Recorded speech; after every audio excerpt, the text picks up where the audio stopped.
Good morning, students. Very good morning to you. We have today the next set of topic quasi contracts. What do you mean by quasi contract? As a term implies, quasi, it is not actually a type of a contract at all. It is a kind of a contract which is levied based on the principles of social and justice, sociality and justice. So we say in Tamil, Manasakshi Geta, right? That is what we say. So whenever we see the outside world, we feel that this is wrong. So this has to be corrected, or we feel that we should not take undue advantage or undue position over other persons. So we should act in a judicial manner. We should act in a courteous manner. We should know. We as the citizens know what is right, what is wrong. So based on the principles of the human tendency, based on the principles of human behavior, based on the principles of the social aspects of the human beings, right? So we classify the contracts as a quasi contracts. It is purely based on the individual behavior in a particular circumstances, how we need to act righteously. How we need to act righteously means how we need to behave in a courteous manner, and so that we should also try to earn a good name in the midst of the society people. So these are the principles based on which the contract has been devised, and it is purely based on the principles of sociality and justice. So these contracts are quasi contracts in nature. Under Indian law and English law, we classify these contracts. Under Indian law, it is purely said as an obligation which is created by the law. So what is the law saying? That you are, as an Indian citizen, you are obliged to follow certain principles and ethics, and you need to adhere to it. So it is a self-imposed obligation on you by the law. So it is an indirect thing. Law doesn't say that you have to do this, but it is an obligation indirectly imposed by the law on the person. That is what we call, in the Indian parlance, we call it quasi-contract as that. Whereas in English law, they already have framed it, and they are indirectly termed as, they have alternative names in place, which is called implied contracts or constructive contract. They are implied contracts, means implied, what does it mean implied? Implied means it is inferred from the conduct and circumstances, behavior, situations and the surrounding things which are in the environment, right? It is purely based on the conduct and behavior of the person, the evidence, the facts, situations, circumstances. So these are all called the implied contracts. They are also known as constructive contracts. Whereas in Indian law, we are called as quasi contract. The same thing under English law, it is termed as implied contract or constructive contracts. So as per provisions of section 69 of the Indian Contract Act, slowly moving to section 71, 72, 73 and all, we are actually dividing the contracts into various types and various categories, or we classify as classifications, right? So types of quasi contracts there are basically into 5 basic categories of quasi contracts. First is necessities supplied to incompetent persons. When I say incompetent persons, what do you mean by incompetent persons? So before we that, first we will discuss about all the 5 points, and then we will slowly discuss into one by one. One is necessities supplied to incompetent persons. Second is payment by interested person. Third is benefit of non-gratuitous act. Fourth is finder of lost goods category. Fifth is money paid or benefit given under coercion. We will slowly move into one category. I have given examples under each category. We will also try to illustrate with the help of that example in a brief explanation. Okay. First is necessity supplied to incompetent persons. What do you mean by necessity? Necessity supplied to incompetent persons. Supplies means providing. What is necessity? Generally, a human being needs 3 basic things. What are 3 basic things? Food, clothing, shelter. Correct? Food, clothing and shelter. We have food to eat, clothing, good amount of clothes to wear, and a shelter, a place to take rest and sleep. Right? Food, clothing and shelter. So this is the bare minimum necessity that is needed by any individual. So even for an incompetent person, as is said section 4, we already discussed about certain categories of people who are incompetent. Who are they? Minor, lunatics, idiots, drunken, intoxicated persons, right? So we discussed in chapter number 4, persons competent to contract, right?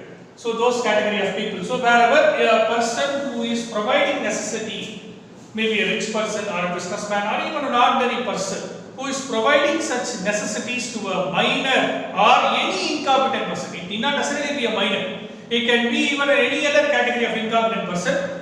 But if you try to provide a necessity to an incompetent person, that is necessity as we mean cost of education, good amount of drinking water facilities, good amount of health provisions, education or kind of a cost of education or any training kind of things, programs, and we also have food, clothing and shelter. All these are all necessities which a man bare needs as a bare minimum, right? These is needed by the individual. So whenever we are supplying these necessities, any rich person or any category of person who is more providing these necessities, is incurring these expenses to a person who is a minor, that is, or any other incompetent person but is providing necessities, what happens is last stage that whenever cost of such necessities are provided to the minor, and later the person providing the necessities wants to get back the cost, he has incurred the expenses, right? So he wants to get back the expenses from the minor or the incompetent person. He wants to file a suit against a minor. It is not possible.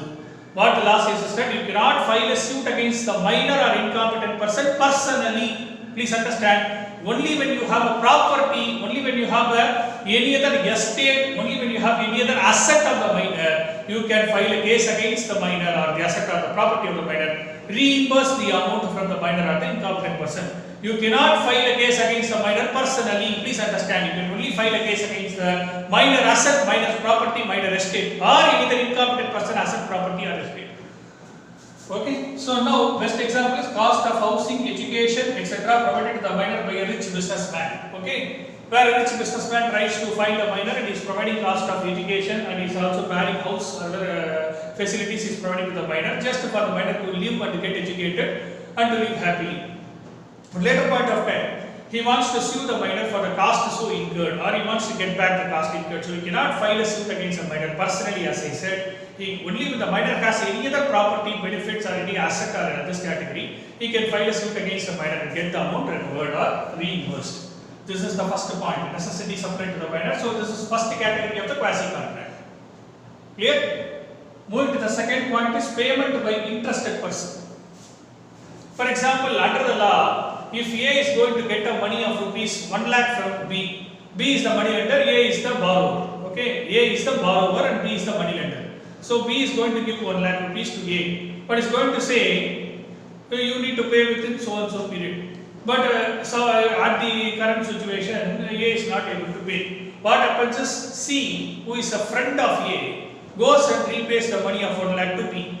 Now C is interested in A, right? That is why he is a friend of A, so he is interested in A. So he is bearing the amount of 1 lakh and he is paying the amount of 1 lakh to B, to A, who is the money lender. Okay, so on behalf of B, C is now paying the entire amount of 1 lakh and settling the debt of B and paying the same to A, who is the money lender. So now money lender A gets the entire amount from C. Okay, so now the debt is discharged. Therefore, on behalf of A, C, the friend of B, on behalf of B, C, the friend of B, is reimbursing the entire amount of 1 lakh to A, who is the money lender. Therefore, any payment made by the interested person, then such contract is also a quasi-contract. For example, A pays 1 lakh rupees to C, but B has paid to C. Same example. Going to the third category is benefit of non-gratuitous act. What is non-gratuitous act? Anything which a person is not intending to do so, but it has gone in such a manner that it is gratuitous, similar to a kind of a mistake done. But what happens is, as a result of that mistake, some third party is taking benefit out of the transaction.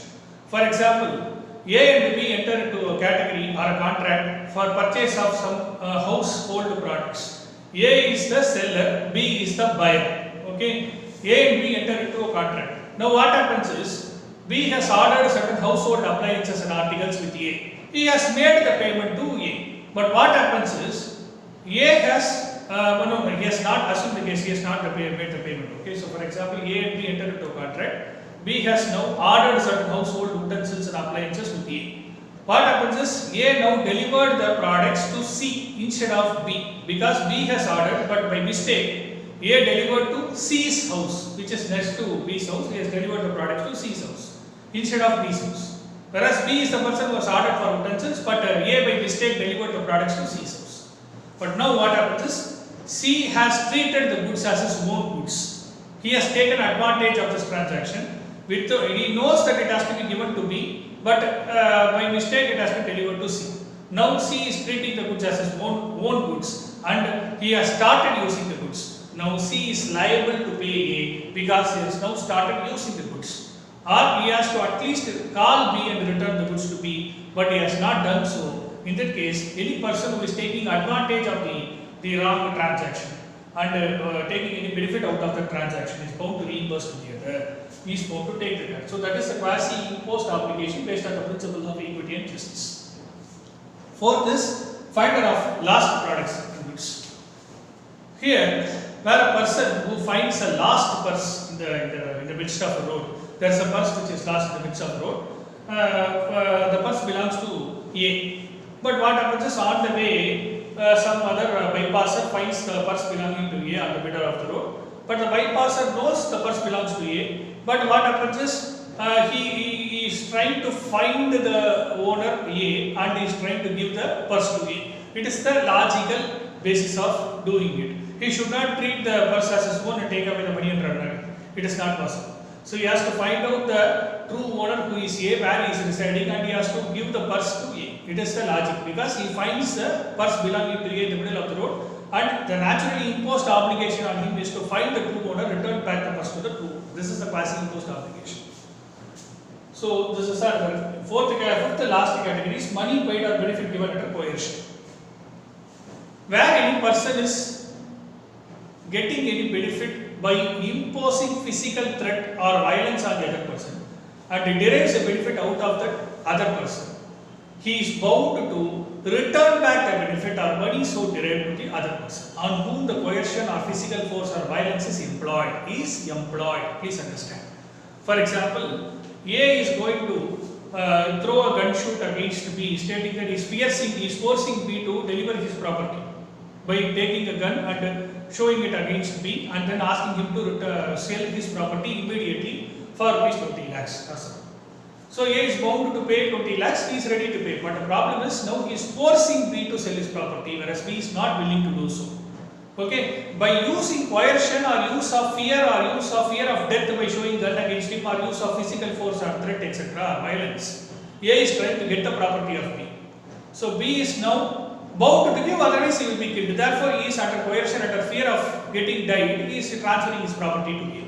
What happens is, this transaction is purely a transaction which is through employment of force and violence and coercion.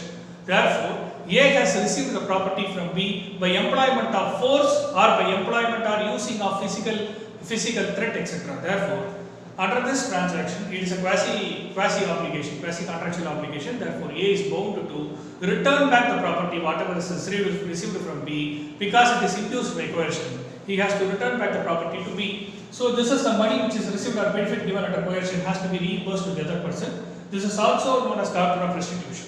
So, these are all the 5 different categories of quasi-contracts, which are quasi-contractual obligations rather imposed by the law on the individual who is supposed to follow based on the principles of equity and justice. Okay? With this, we are closing this quasi-contract topic. Okay, students, moving to the next topic, we have contingent contract. Contingent contract is something which is contingent. What do you say contingent? A popular, very joke in Tamil, it is happens like ennatha kannaiya, right? You say that ennatha panni ennatha panni. So it's the same concept, right? When you say contingent contract, nadakkum ana nadakka. So this is all kind of examples, the best example for contingent contract. Contingent contract is also known as conditional contract.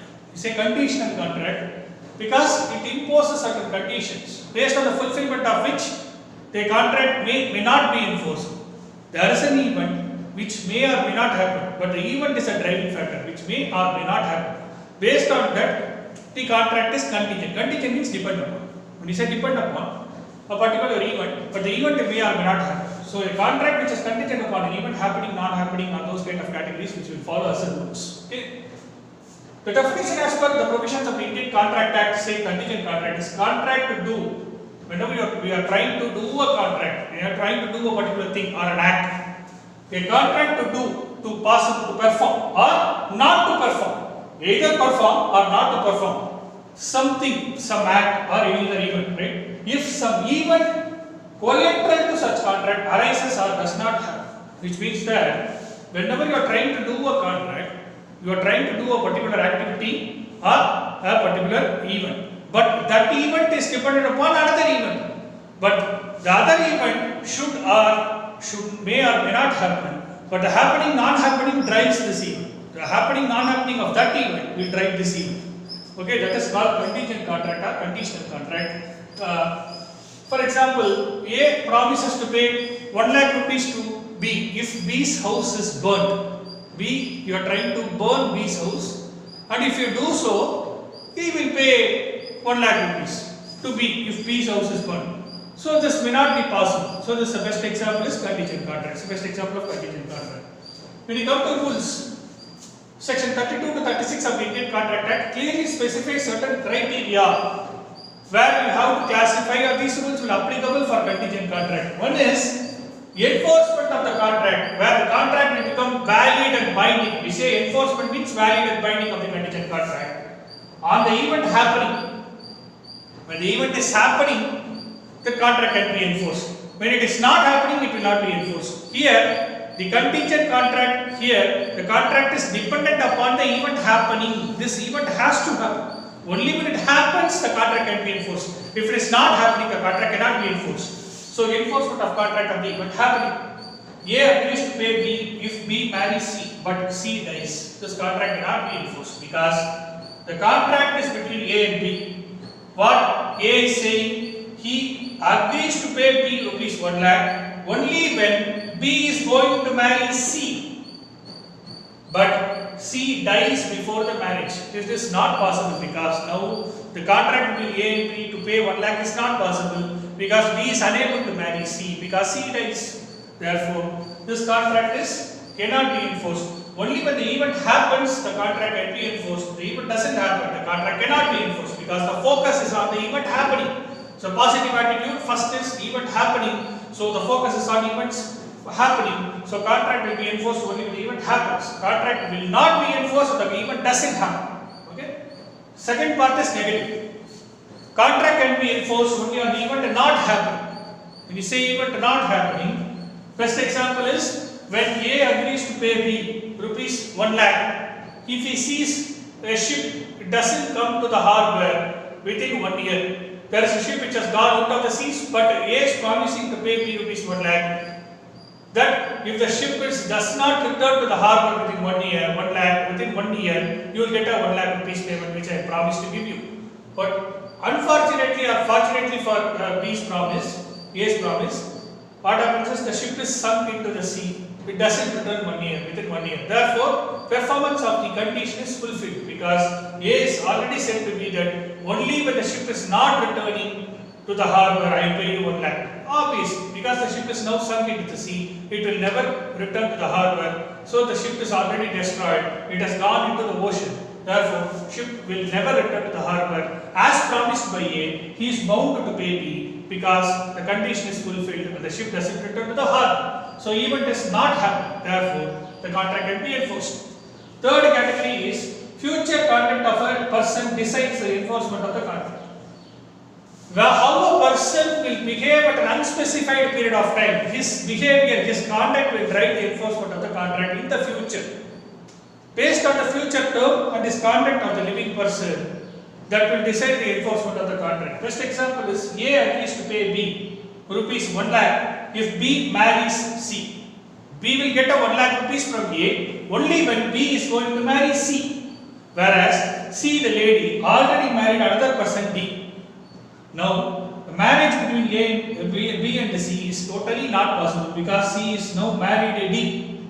Therefore, now the contract is not enforceable because how the person will behave at an unspecified period of time will not know. It may or may not be positive to our side, it may be even negative to our side. So, we will not be able to judge how the person will behave or conduct at a future point of time. We thought that B will marry C or C will instead marry B, but what happens is she had married a D.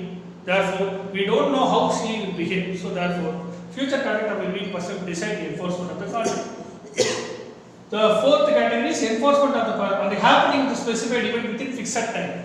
Parties usually enter into the contract, they will fix a particular time, 3 months, 4 months, or even 1 month or 2 months. Within that time, that event has to happen. Please understand, specified event.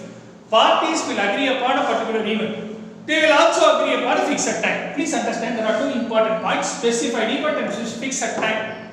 The event is to be specified, this event has to happen. So both of them agree on the specified event. Second is, both of them agree on the time, 1 month, 2 months, 3 months, etc. So both of them are very clear with respect to the specific event and the time. Within the time and within the specified event, the event has to happen. If that event within a fixed time is not happening, the contract cannot be enforced. If the event is happening within fixed time, contract can be enforced. Right? There may be case of example, A is going to pay 50,000 to B within 1 hour if it rains. Within 1 hour if it rains. We don't know whether rain will come or not within 1 hour. But within 1 hour, rain comes, fine. Rain doesn't come, cannot be enforced. So we don't have as humans any influence on the rain. So it may or may not come. So we will not be able to judge how it will, whether it will come or not. Therefore, the specified event is raining. The time is 1 hour, so both of them are agreeing to the two basic elements, and if the event happening, it can be enforced. If the event doesn't rain, the contract cannot be enforced. So, clear? Next part of it is specified event not happening within specified time. Again, the parties agree on the specified time, the parties agree on the specific event as well. But please understand, the enforcement of the contract will be done. Contract will be binding only when the event is not happening. Here the focus is, it should not happen within the fixed time.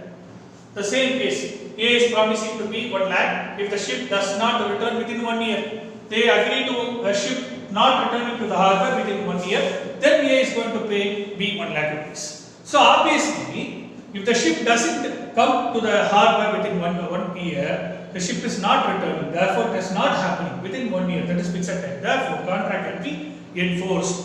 Because the failure of the event not happening, in that case, contract can be enforced.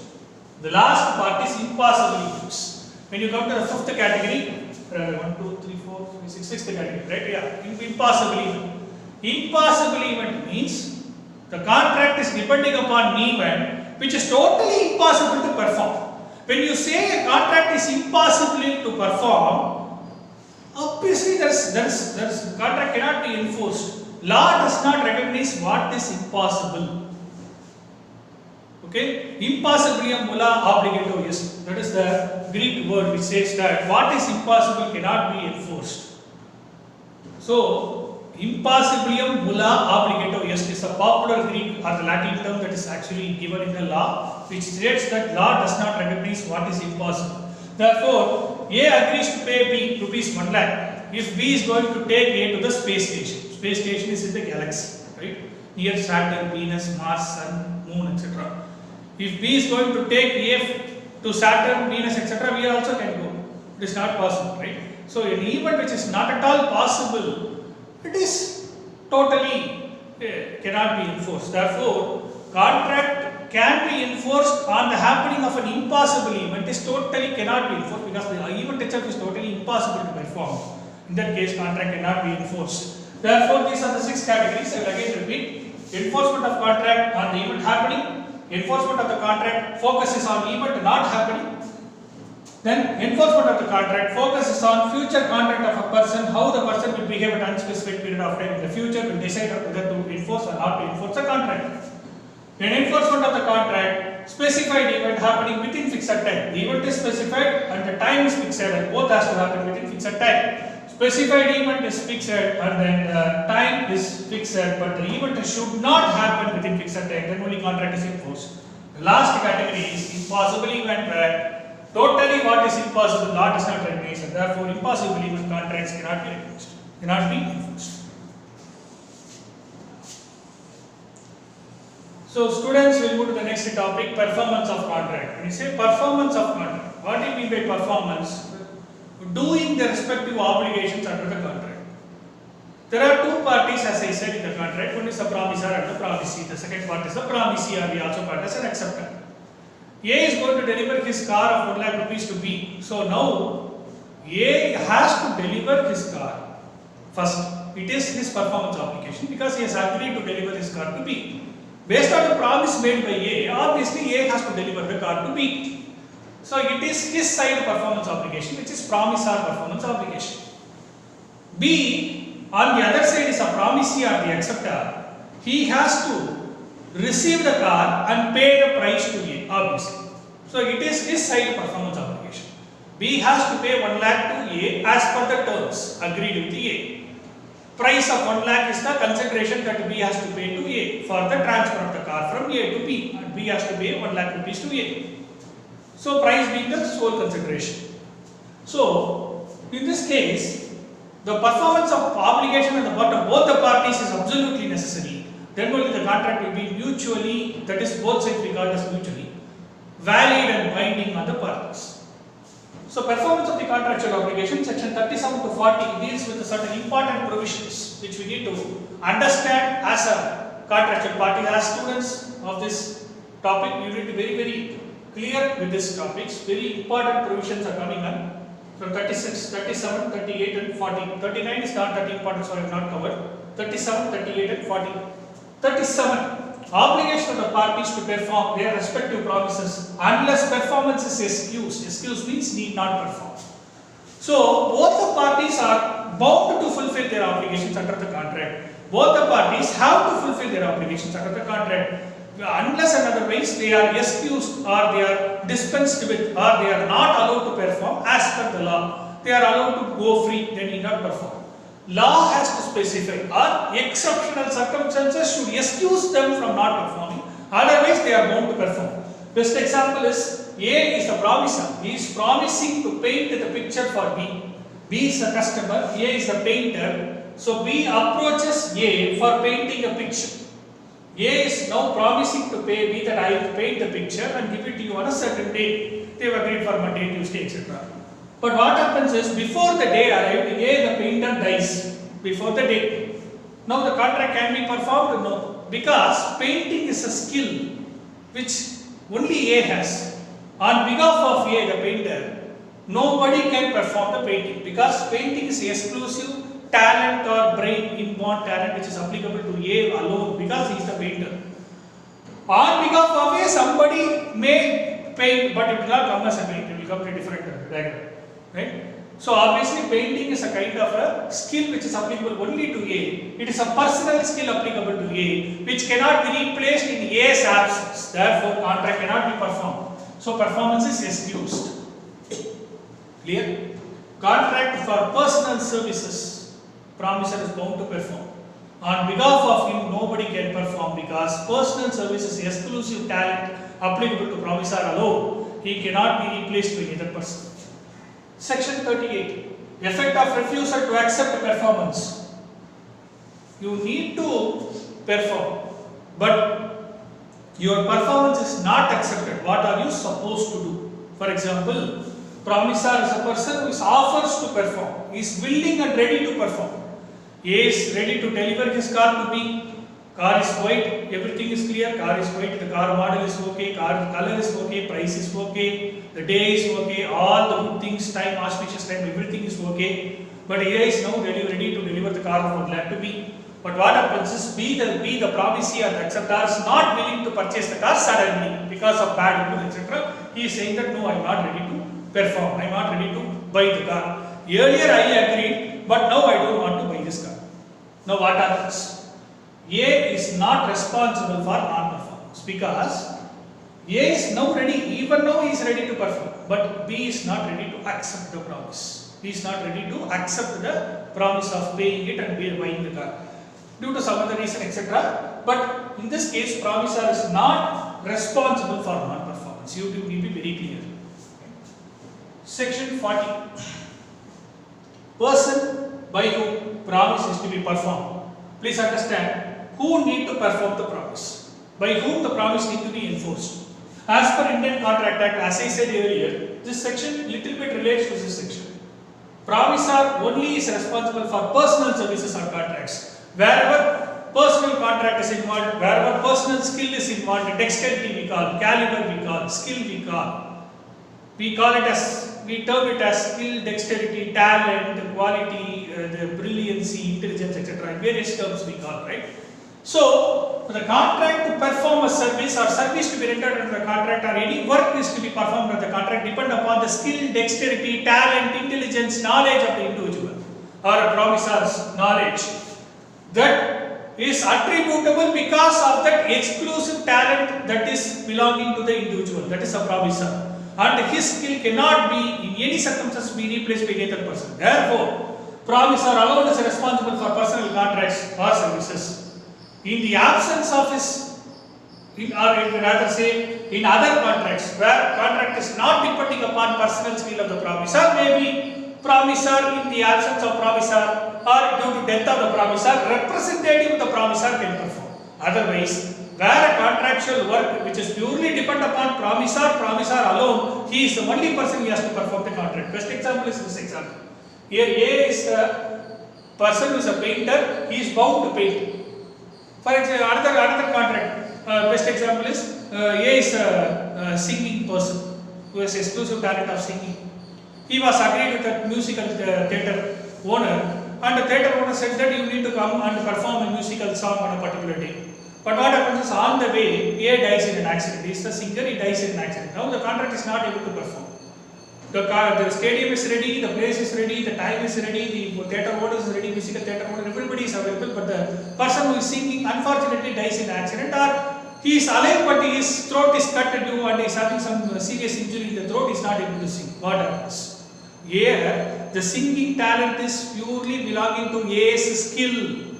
Now on behalf of A, nobody can sing because singing is attributable only to A. Therefore, in the absence of A or due to death of A, contract has to terminate, contract has to be concluded because A's singing skill cannot be replaced by another person. This is what I said. Personal services, personal contracts, personal skills, dexterity, knowledge is involved. That cases, promisor alone is responsible to perform because that is a unique talent to the promisor. In other cases, promisor or his representative, either of them can perform and enforce the contract.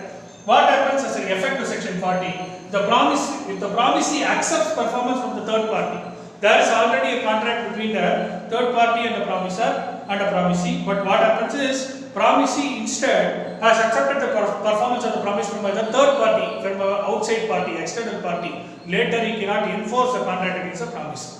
It will be very, very clear. Because for him, whatever is the work or whatever is the services, he has already derived it from the third party. Now he cannot go back and claim again from the promisor for the second time because he has got the service already done. We come to the next topic, students. Devolution of joint liability. Okay. This joint liability is popular. When you say joint liability, all of them are equally responsible. All of them are equally liable. All of them are equally responsible for the settlement of the joint debt which has been agreed to be paid by one set of people to the creditor.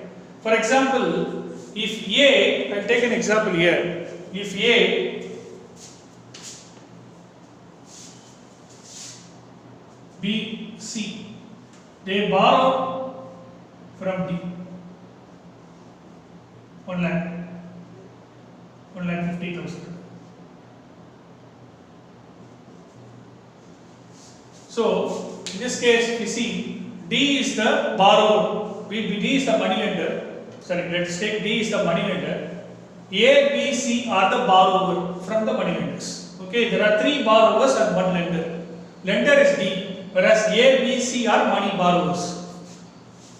They together A, B, C went to D and they borrowed 1,50,000, assuming a proportion of 50,000 each. Okay, which is 50,000 for A, 50,000 for B, C is 50,000. In a natural parallels, this has to be the case because amount borrowed is 1,50,000.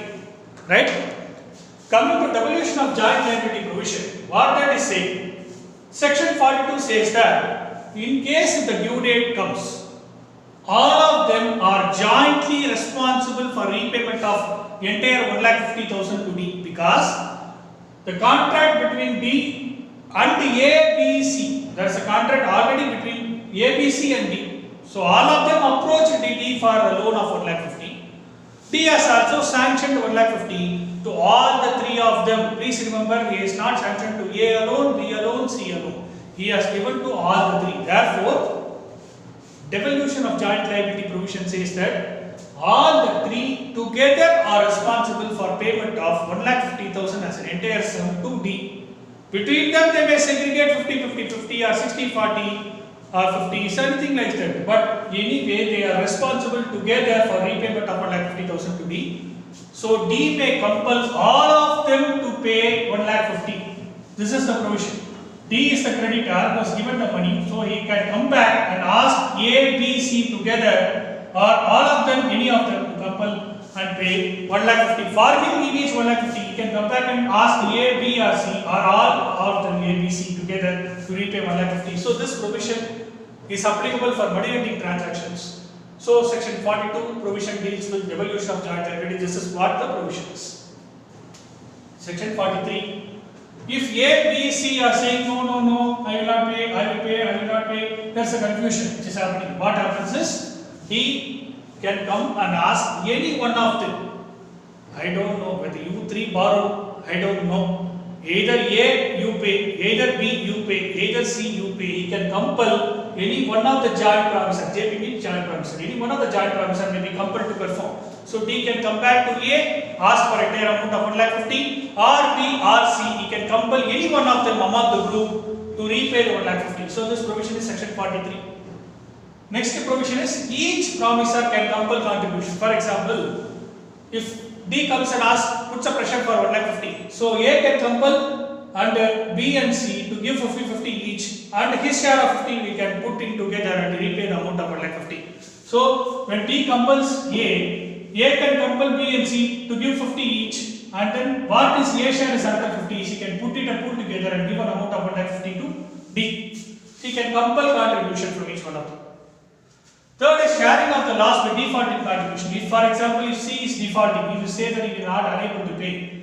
Any loss which arises due to C has to be borne by A and B because he is now unable to pay. He is refusing to pay, earlier the reason, etc. But C's share is now not possible. Therefore, A and B has to bear extra 25,000 each, 75, and then pay this 1,50,000 to D. Because for D, it has obviously 150. It doesn't matter who bears alone. He doesn't know. He doesn't want it. D wants 1,50,000. So in that case, if C is not able to pay, loss arising due to C's share will be added to A and B. So they have to bear the loss on C's default between A and B, and they have to pay the amount to D. This is the sharing of the loss by default in contribution.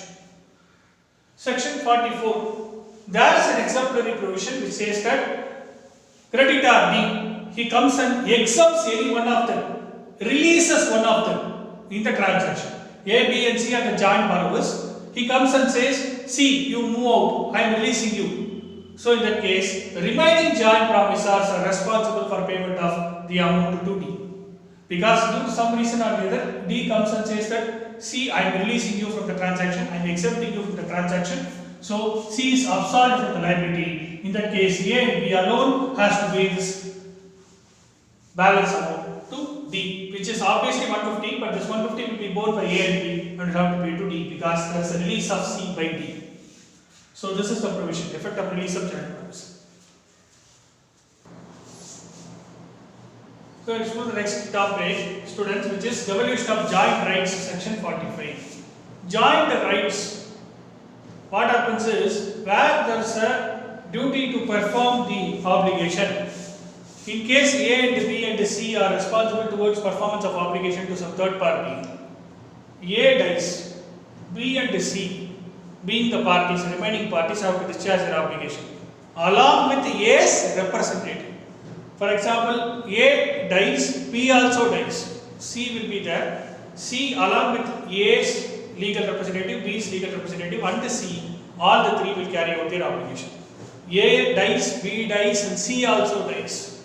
In that case, A, B, C, all the three's legal representative together will jointly hands and they will do the performance of the obligation. Law states that wherever there is a performance obligation that is imposed on the parties are supposed to do their performance obligation.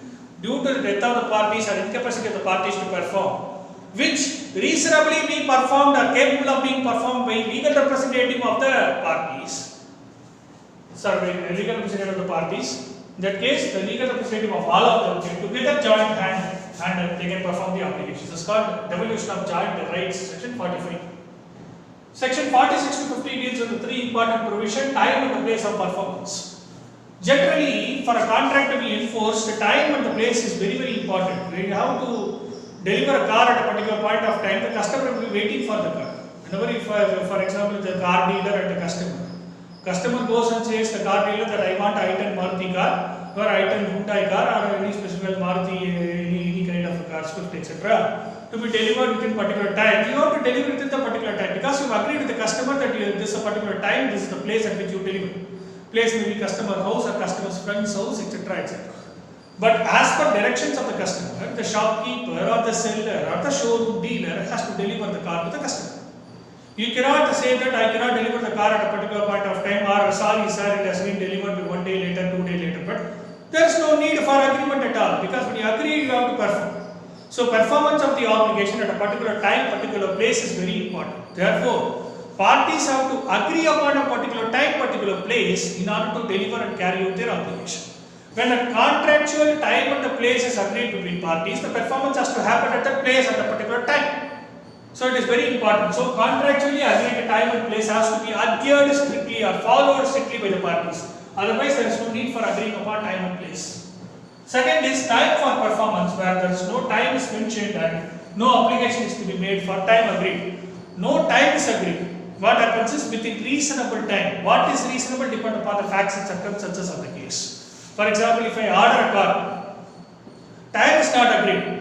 Obviously, within a day or within 6 hours, within 10 hours, the car can be delivered. From the day you actually say the car is ready, maybe performed subject to test drive, subject to road documents, subject to RTO authority signing the documents, and you can come back and give the documents. Car key ready, being ready, the automatic car key functionalities have to work, etc. Those are the time, lead time that is to be taken. When all the things are ready, you agree upon a time. But when there is no time agreed, you cannot say within a time. Then within reasonable time, the contractual obligation has to be performed by the parties. So no time is specified, perform within reasonable time. That is what I have underlined here. Third is where no place is specified, perform within reasonable place, which means that there is no agreed place, but you have to agree upon a reasonable place and perform. So have to be carried out. The obligation has to be performed within reasonable time. Thank you.